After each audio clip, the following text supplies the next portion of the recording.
Alright, in this video we're going to be looking at section 2.7 and we're going to be looking at an introduction to cylindrical and spherical coordinates.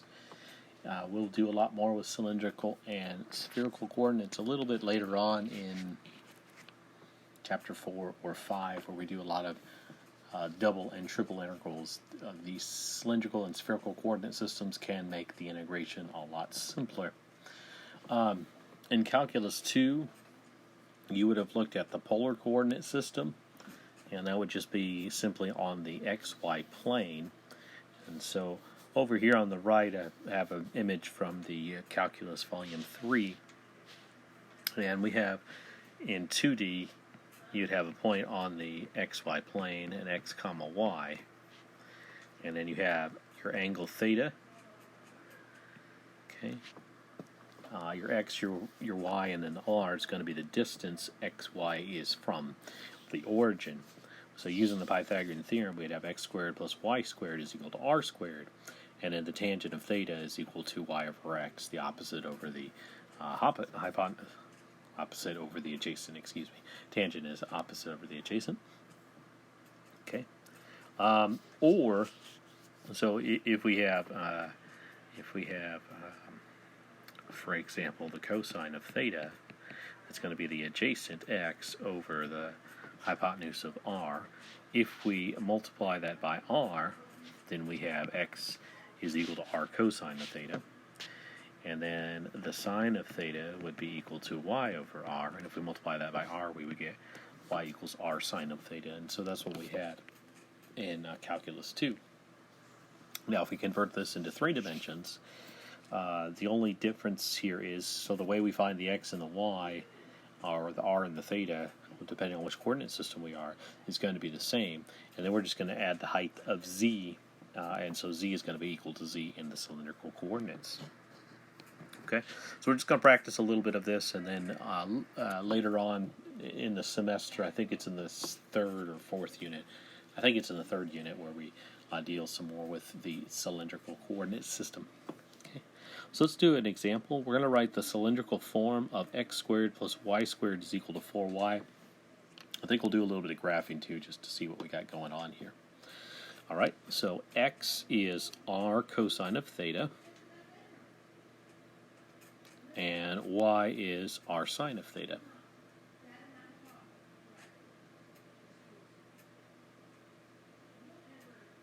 Okay, we're going to go ahead and factor out an r squared, so we have r squared. I guess I'm not going to do that yet. I'm going to do that in the next step. So r squared cosine squared theta plus r squared sine squared theta is equal to 4r sine theta. Now I'm going to factor out a r squared, so I'll have r squared times the quantity cosine squared theta plus sine squared theta, and that's a Pythagorean identity, so cosine squared plus sine squared is going to be 1. Okay, and then the other side of this is going to be 4r sine of theta.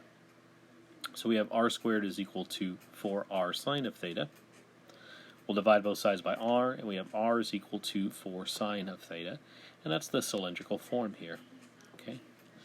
If we graph this on the xy plane here, just how we would graph it in pre-calculus, we can graph it like this.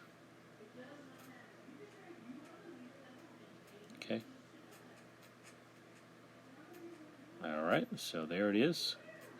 Alright, now it has an orientation there. Now if we graph this on the xy plane like the polar coordinate system, you got 0 and pi over 2, pi, 3 pi over 2, and 2 pi.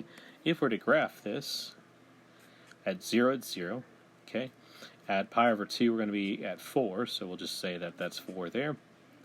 Okay. And then once we get down to pi, we're back at 0 again. And then from pi to 3 pi over 2, it's all below the x-axis, so it's negative. So it's going to be all here. And if you remember the directed, I think we called it the directed distance, that's going to put it right back up here. And so it's just going to repeat that circle there. So we have everything we need. We can put the orientation on that. Okay, now let's go ahead and graph this in 3D. And by the way, we'll go ahead and mention that if we take x squared plus y squared, subtract the 4y, We're going to complete the square, so it'll be x squared plus y squared minus 4y, and then we're going to add 4 and add 4 to the other side. So that gives us x squared plus y minus 2 squared, and it's going to be equal to 2 squared. And so that's a circle centered at 0, 2 with a radius of 2, so that seems consistent with what we have there. Now we're going to graph it in 3D. Okay, so x, y, and z. And so we have a cylinder. Okay, so there's no restriction on z, so z can be whatever we want, and so we're just going to have this same circle everywhere. So we got a nice cylinder, both above and below the xy plane. Okay. All right, so that is cylindrical coordinates. We'll do a little bit more practice with cylindrical coordinates in a bit. Now we're going to look at spherical coordinates. So the spherical coordinates system, a point in the space x, y, z can be represented in spherical coordinates. Rho. So we have the P, that's rho, theta, and phi or phi, however you want to say it. Phi, phi, pho. Well, no pho, but phi, phi. And so I'm going to derive the convert from spherical to rectangular first. So we're gonna do a little bit of trigonometry here. So we're going to call this x and y. So we make that little triangle on the xy plane. And the sine of theta is going to be y over r. So then r sine of theta is equal to y. Same way we did this with the cylindrical coordinates or the polar coordinates. Okay? And then the cosine of theta is going to be x over r. So then that'll give us r cosine of theta is equal to x. Okay. Now we're going to look at this triangle here. And we're going to call this angle here beta. And this angle alpha. So alpha plus beta plus 90 degrees, angle sum of a right triangle in Euclidean geometry, or in just the angle sum of a triangle is going to be 180. So the alpha plus beta should be 90 degrees. Okay. Now we got phi and alpha are supplementary angles. They no, complementary angles, and they're going to add up to 90 degrees. So alpha plus phi is equal to 90 degrees. So then if we subtract these, we'd have beta minus phi is equal to 0, and so beta is equal to phi. Okay, so let's find the sine of angle phi, which is going to be the opposite of r, over the hypotenuse of rho. So r is equal to rho sine phi, and so now we're going to make some substitutions here. So r is equal to rho sine of phi, so we're going to replace that in the r sine theta and the r cosine theta for the r. Okay, so r sine of theta is y, so replace the r, so we would have rho sine phi sine theta, and then replace the r, and r cosine of theta is equal to x, and that would give us x is equal to rho sine phi cosine of theta. Okay, so that gives us those. Now, let's find the cosine of phi, which would be the adjacent of z over the hypotenuse of rho, and multiply both sides by rho, and so then that gives us the last one of z is equal to rho cosine of phi. Okay. Now if we look at the blue triangle in the xy plane, x squared plus y squared is equal to r squared. And then if we look at the green triangle, we would have r squared plus z squared is equal to rho squared. Okay. Now replace the r squared with x squared plus y squared, and then you have the rho squared equals x squared plus y squared plus z squared, so we come up with that there. The tangent of theta is the same as for cylindrical coordinates, and the cosine of phi is equal to z over rho. Now if you take rho, or we solve for rho here, That'd be the square root of x squared plus y squared plus z squared. And then take the inverse cosine, and that's how we would come up with the angle phi. Phi is equal to the arc cosine of z over the square root of x squared plus y squared plus z squared. Okay. All right, so we're going to work on a couple examples. This video is going to be, well, it's not going to be two videos, so it's just going to be one video. Or this lesson's going to be one video instead of two. Okay. We're going to write x squared plus y squared is equal to 4y in spherical form. So just for our reference, x is equal to rho cosine theta sine phi, and y is equal to rho sine theta sine phi. Okay, so then we're going to have rho cosine theta sine phi squared plus rho sine theta sine phi squared, and that's equal to 4 rho sine theta sine phi. Okay, let's go ahead and factor out a rho squared sine squared phi, and what we have left is cosine squared of theta and plus sine squared of theta, and that's a Pythagorean identity, so that's going to become 1, and that's equal to 4 rho sine theta sine phi. Okay, now rho is not equal to 0, so we're going to divide by rho sine squared phi, and so what we're going to have left is rho is equal to 4, the rho's absorb, sine of theta, and then we would have a 1 over sine phi, which can be rewritten as a cosecant of phi, and so that would be the equation of our cylinder in spherical coordinates. Now, if I'm given the option, I want to stick with cylindrical coordinates. That's going to be a little bit easier to work with than the spherical coordinates. So if we went back to the cylindrical coordinates, r is equal to 4 sine of theta. That's going to be easier to deal with. Okay. All right, we're going to do a couple more examples here. So we're going to convert the following rectangular equations into both cylindrical and spherical form. Okay, so we have z is equal to 3. And for cylindrical, that's easy. Z is equal to 3. Z is the same in cylindrical and rectangular. In spherical,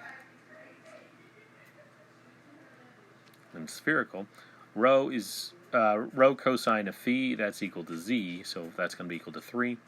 So rho is equal to 3 secant of theta, and then probably given the option, we would want to keep it in cylindrical or rectangular form. Simpler. Okay? All right, let's take a look at x squared plus y squared minus 3z squared is equal to 0. And we'll first convert it into cylindrical coordinates.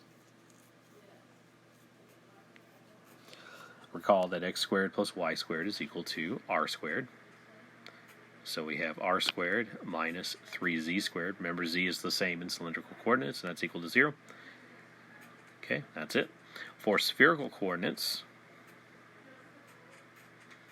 we have rho cosine theta sine phi, that's your x, squared, plus rho sine theta sine phi squared, that's your y, and minus 3, and then the z is rho cosine phi squared, and that's going to be equal to 0.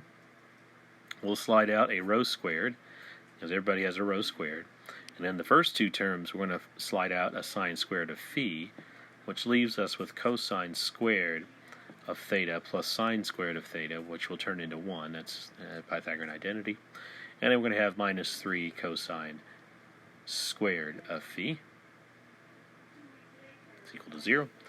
And let's use the bracket. Okay. All right.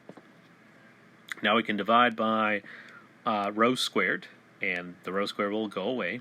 And so we're going to have sine squared of phi times cosine squared plus sine squared is just going to be 1. And then minus 3 cosine squared of phi.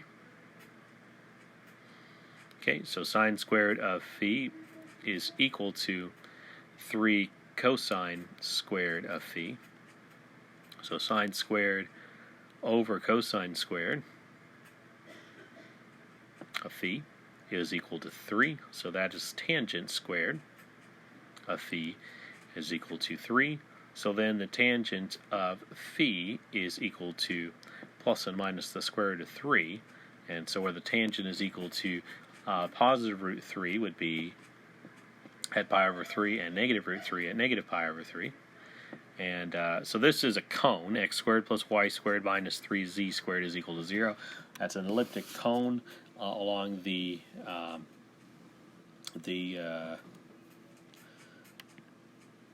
z-axis. So if we were to do a little bit of a graph, pi over 3 would be this angle here, 60-degree angle, and that's going to go all the way around, okay? And then we'd have it down at negative pi over 3. So negative pi over 3 down here, and so that would continue our cone down there. Alrighty, I got 2 more examples. Okay, let's find an equation in rectangular and cylindrical coordinates for the given equation. So this time we're given spherical coordinates, and we're going to convert it to rectangular and cylindrical. Okay, so rho is equal to pi over 2. So when we're looking at rectangular, we know that z is equal to rho cosine of phi. So z is equal to rho cosine of 0. Oh, sorry, cosine of pi over 2 is our angle, pardon me. And so that's going to be equal to 0. All right. And cylindrical is going to be exactly the same. Okay. Now if we graph this, the angle pi over 2 is 90 degrees, so we're going to go 90 degrees from the upright position, which is going to put us flat on the ground. So that's going to give us the xy plane. Okay. Alrighty, and then we're going to look at rho is equal to 4 cosecant phi secant theta. And first we'll convert it to rectangular. So rho is equal to 4, and then that's going to be cosine theta sine phi. Multiply by cosine theta sine phi. And then we have that equal to 4, and so rho cosine theta sine phi is x, so this gives us the plane x is equal to 4. And then for the cylindrical, we have r cosine of theta is equal to x, and so x is equal to 4, so we have r is equal to 4 secant of theta. Okay. Alrighty, so this one's a little bit shorter than the other sections. That is it for this video, and we'll see you in Chapter 3.